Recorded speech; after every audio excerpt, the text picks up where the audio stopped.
Hello, everybody. Thank you for tuning in. Hi, Fabian. Hi, Kishin. How are you? It's nice to see you. Yeah, nice seeing you.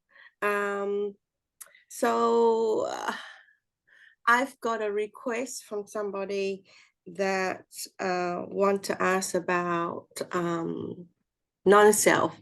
What what does this person look like? Actually, I got quite a lot of requests for that.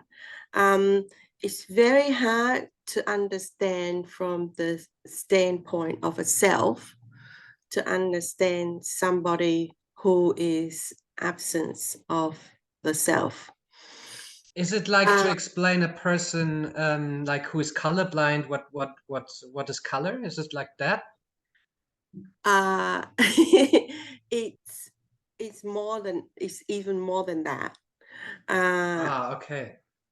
So let me start by saying that when the sense of self start to disappear, number one, this whole journey is very gradual.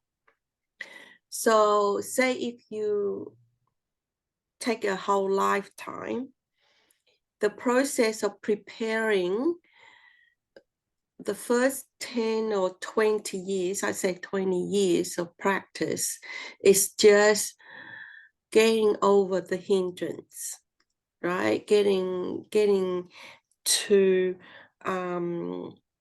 try to shift a little bit, very, very tiny bit. And then it get things easier. But at some stage, the transformation speed up, and it will be very fast. But even though the transformation is fast, the disappearing or the on and off of the sense of self is very, very difficult process, because imagine you are learning or trying to cope with your sense of self disappearing. Your sense of self is your thinking, your memory, everything about you is starting to lose it. So you might think you are losing it. You know what I mean? Yes. um, so it can be a very, very difficult time. And then when your sense of self totally ceased, right, gone completely, and I mean, it's not just the ego. I mean, your very subtle, fine sense of self is the knowing, right? The awareness. Imagine that's gone. So what's left is not, it's not like you don't know or you're not aware anymore. It's just that I am aware or I know is gone. You get what I mean? Yes, yes. I mean, I have a few questions, but I'll let you finish first. Okay. So imagine when we sit and meditate, right? That that awareness, right? That keep us knowing things, even though we are going through stages of transcendence, that knowing finally is also gone. So that is what I mean when the sense of self is gone. So I don't mean just very in terms of psychology, just the ego. I don't mean that one. That is quite gross. you know. So, so the process of transformation is about coping and learning when the sense of self is starting to disappear. And when it disappears, there is also another stage or another period of time of adapting and integrating, so that you can function with this non-self, with no sense of self. It's all about relearning to do things again. So learning to do things spontaneously without thinking, because the thinking gone, because that in a sense, some part of you where you used to be aware, that center of reference, that agent is gone. Yeah, so it's a whole it could take a person 1 year, 2 years to reintegrating and seem to be normal like before. So you wouldn't know if this person is non-self or not. They might walk around just like a person. You wouldn't know.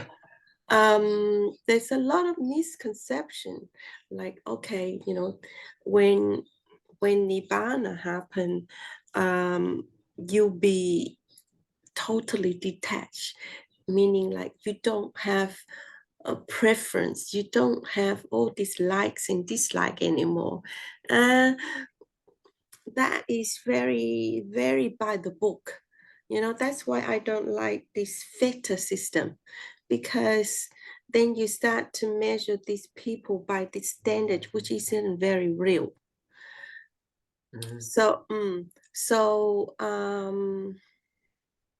yeah, I think I'll probably stop there and let you ask some questions. Yeah, I'm sure you can tell very much about that state.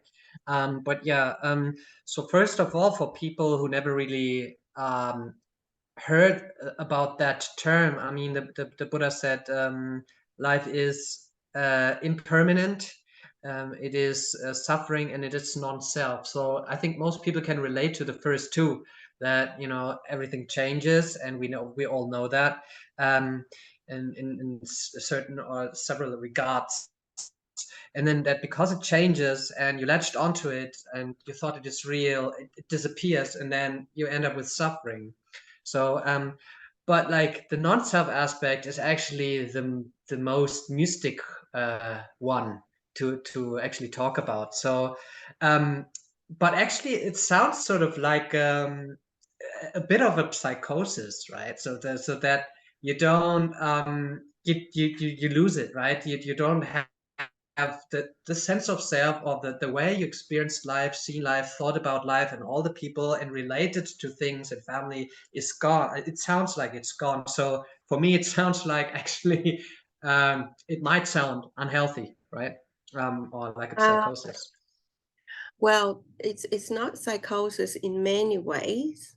The whole process from when things start to happen, when you transform, when you start to disappear, when you disappear, when you learn all these differences and all these changes, you are aware. Even though the awareness is gone, I know this why there's a paradox, so it's very hard to talk in a conventional language without implying that there is the self there. But that's you just have to take it that when these happen, it is not I've heard so many people another misconception that nibbana is this mind-blowing kind of meditative experience or an experience, and then you have this insight and then that's it. It's not, okay? It's not an experience and it's not an insight. It is a That's why nibbana is different from enlightenment. When you have an insight or when you have this mind-blowing meditative experience that shift and transform your perception, that is an enlightenment. But in terms of nibbana, it's a total extinguishment, right? Your sense of self is extinguished. And even though there is, the awareness is the one that is extinguished, you're still aware of the whole process. You're still aware of the reality. You're still aware that you are changing and things are happening. So it's not a psychosis, it's not a delusion, where you got mixed up with the two realities and you don't know which and you actually quite dangerous to yourself and maybe to other people. But when you realize or when you know things are happening, you take steps to be safe. Yeah. Does that sound scary? No, it does not. It just it sounds like it's really hard to grasp for, like, in the conventional reality, right? It's like you want to grab some air, because like the understanding cannot entirely reach there, right? But you clarified it's not like a psychosis. It's just totally different than everyone thought. But you said something very interesting, as you say, there are many uh, ideas, right, about the experience of nibbana, right? I mean, that's the highest thing spiritual seekers are preparing for and searching for. And then there's the opinion of people saying that it is like yeah, a super explosion of feelings. It's just the most amazing thing that could happen, right? So there's this concept, and then there's the other people thinking, okay, you must be like a zombie then, like like the Walking Dead, because everything what used to be you is now gone. So, yeah, what do you say about that? Now, even though your sense of self is gone, but the five khandhas is still operating, and it operating also according to whatever karma is left. Now, what is that? All that khandhas, there's consciousness still left, there's perception still left, thinking still left, feeling still left, the body still left. So your sense of personality is all there.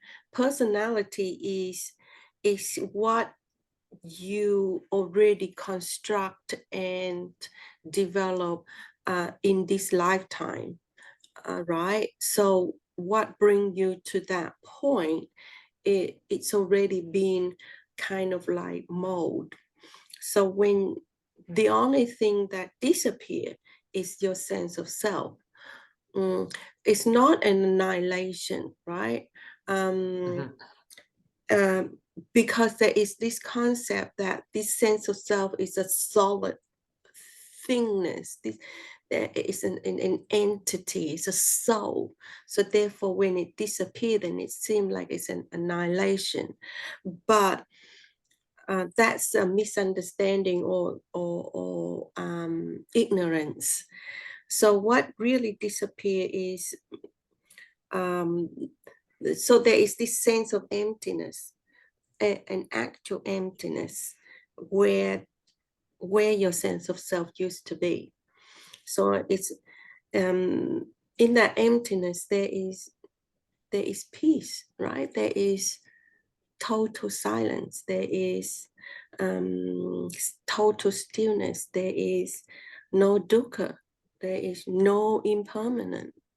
There is no self. There is no phenomenon. It's just empty, right?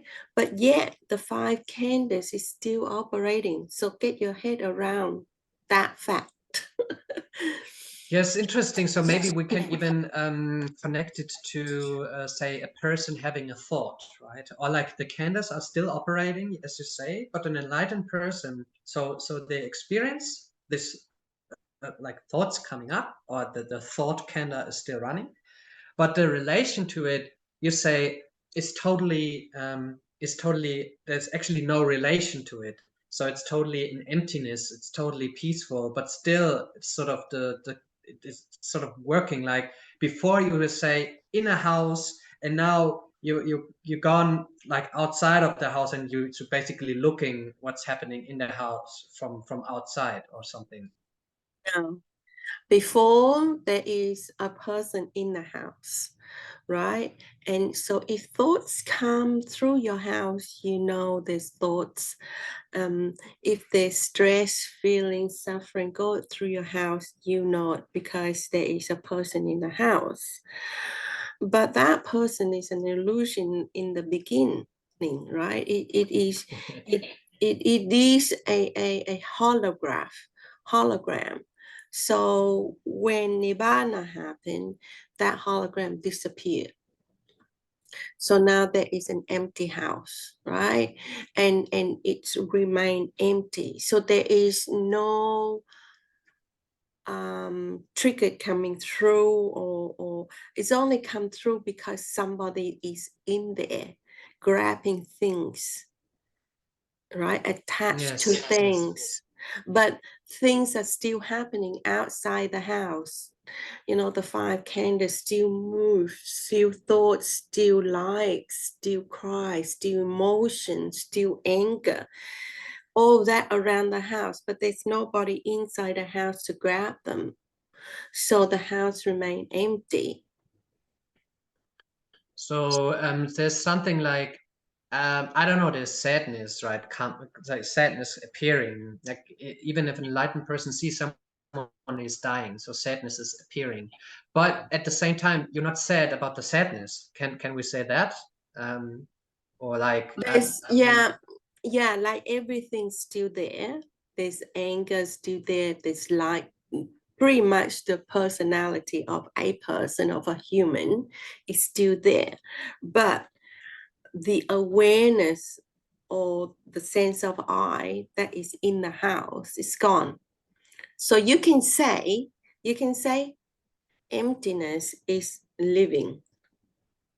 You can mhm. say the absence of reality is living reality. You can say non-self is living the sense of self. It's a paradox. It's yes and no at the so same time. so it's a different driver basically of the car, so to speak. There's no driver. It is no driver at all, but the car still goes somewhere. Yes, yes, yes. Until this body is still alive, then the car's still moving. But no And one in there. nobody in there. And it moves according to the karma. Is a moving according to what's surrounded, pretty much the law of the universe, of reality. Mhm, mhm. And I just quickly wanted to come to the way actually getting there. So you say that the first 20 years, like in my case, I do meditation now, like more or less, and on and off, and up and down, like for I don't know, say 10 years. So you say 10, the first 10 to 20 years is actually preparation, overcoming the hindrances, establishing mindfulness, establishing deep concentration level, and working on your sila, like the morality aspect. And so basically, not really so much stuff is happening. So maybe some deep meditation experiences, maybe attaining jhana and whatever, which we all hope for that happen. But it's like not a super tremendous change. But then Mm. you say the change will appear quite quickly, or the changes will appear quickly, Mm. right? Yeah. So if you think about addiction, right? life is like a very strong addiction, extremely strong addiction. So imagine relearning all the program, unlearning all that habits, and really not just unlearn, but just just having insight, so that it changes your point of view, it changes your thinking. That is really hard process. It's not easy at all. So it will Mhm. take you'll be lucky if you can do that in 20 years, right?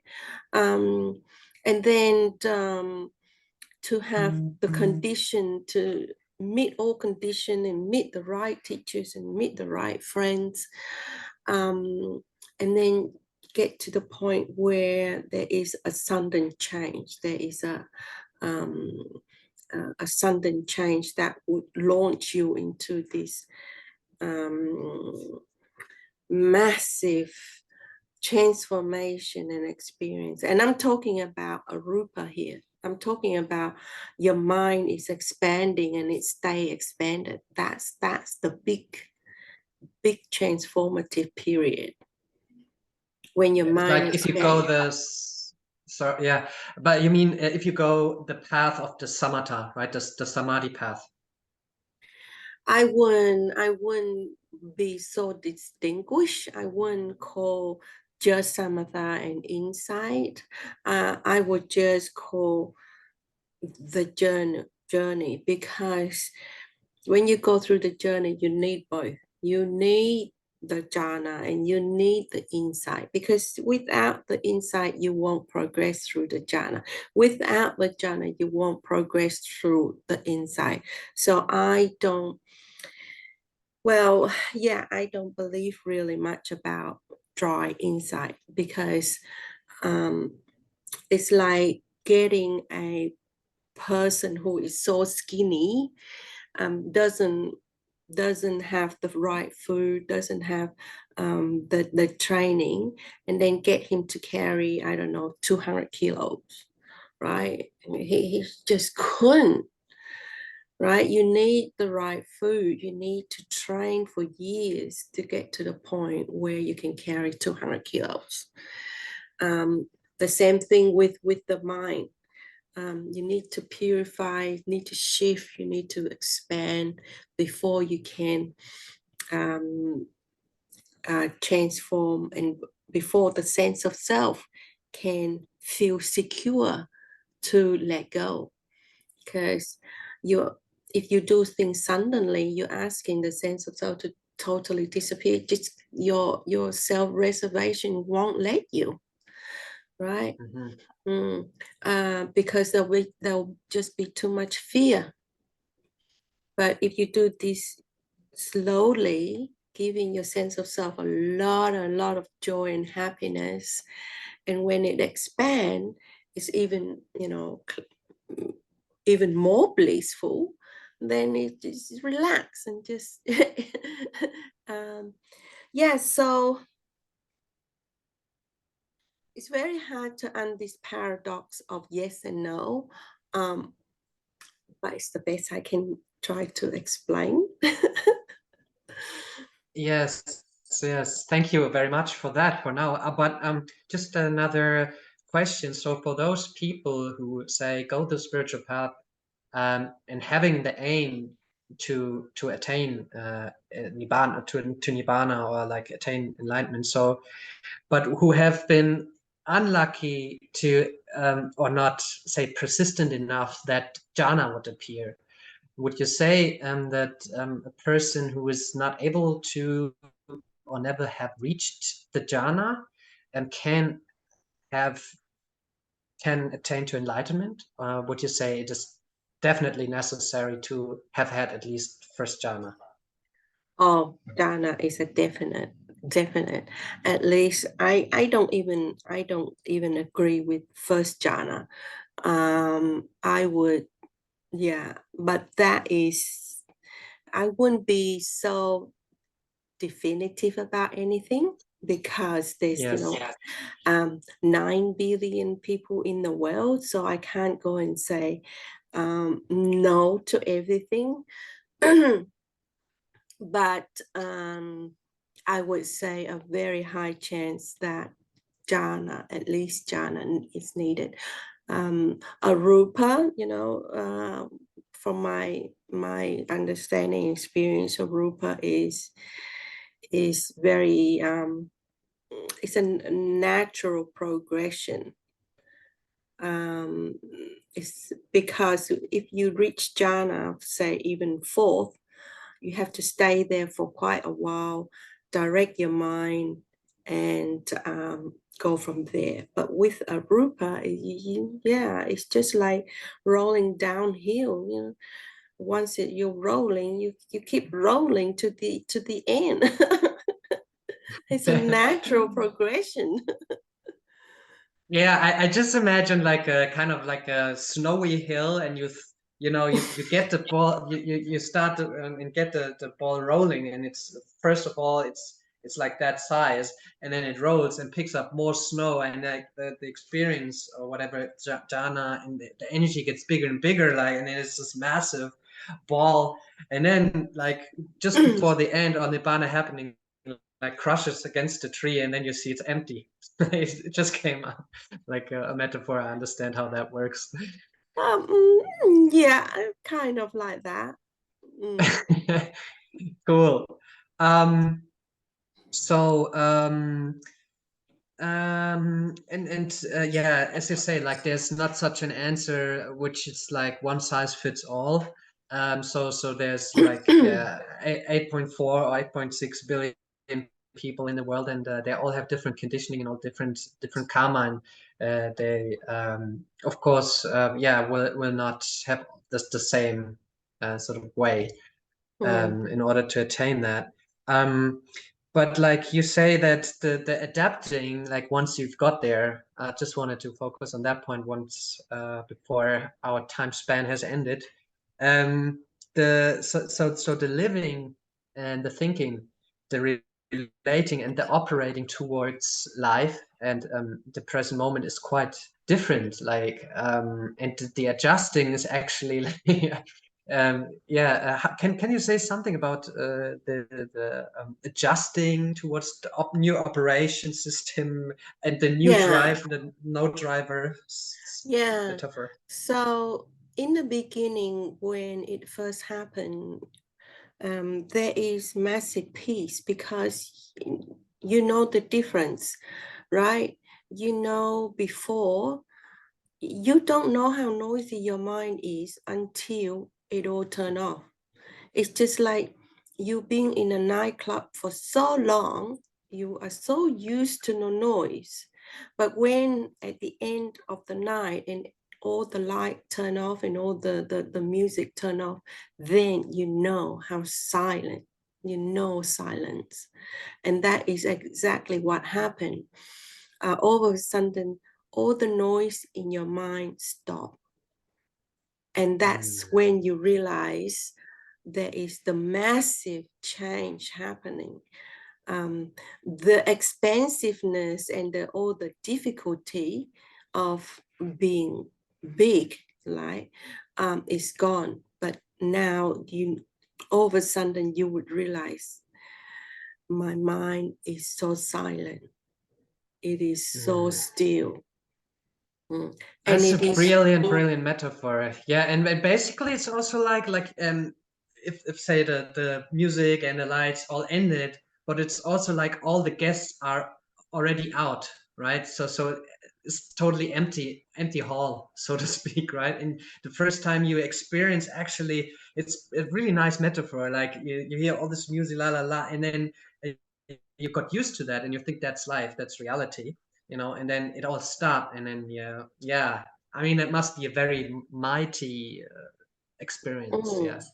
a lot of people are motivated to turn those off. That's why with meditation and all these um, techniques and all these practices is slowing it down, but it never turn off, right? And then Hmm. all of a sudden one day everything is off, right? And then you just kind of like luxurious in it. You just enjoy it for a while, and you. But then things start to happen. For example, somebody would ask you, "Oh, did you remember so and so?" And you just froze, and you just like, can't remember, because because your mind totally empty, right? So in that case, you just kind of wait until whether the memory would surface. But even if it surfaces, it won't surface the way it used to surface. Like the way you remember things is, oh yeah, I remember at that time I was doing that. So you kind of follow the memory back to the point where you're doing something. But as it is now, with an empty house, that particular point of memory just surface up. You can't follow it back to the point of the memory happen anymore. But it's just the memory pop up. So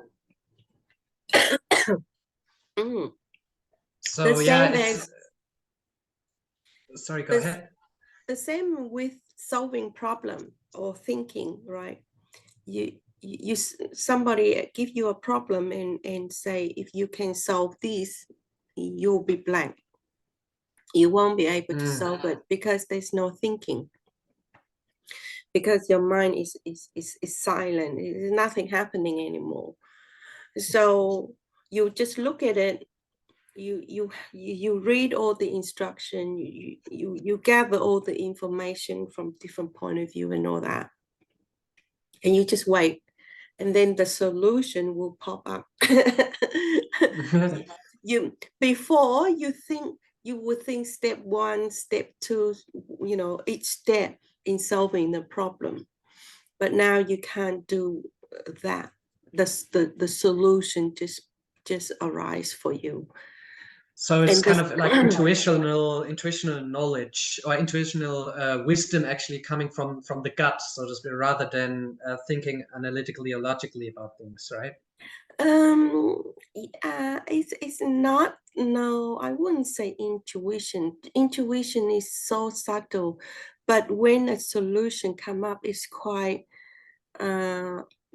real, it's quite solid, so to speak, you know what I mean? It's not, yeah, there is way more intuition sense, yes, but that's not how you would solve the solution all the time, though. What I'm saying is the solution that is to a problem would be better than if you go through the process of rational 1, 2, 3 to get the answer. Yes. I see our time is nearly up. I still had, like, tons of questions coming up, but yeah, maybe we cover next time something like, because that's one thing which came up, as you mentioned it in the talk, like the difference between nibbana and enlightenment, right? Like, because I think there we is this covered concept. that. We covered it. Yeah. Yeah, just a little bit, but like many questions came up in that. So maybe we can cover it next time then. But anyways, it's been great to to experience or dive into that sort of realm of emptiness for a bit, and I thank you a lot for commenting on that. So Yeah. I enjoy our conversation. Yeah, me too. Okay, I see you next time, and I'm looking forward. And see you then. Yeah. Thank you, everybody, for tuning in. See you next time.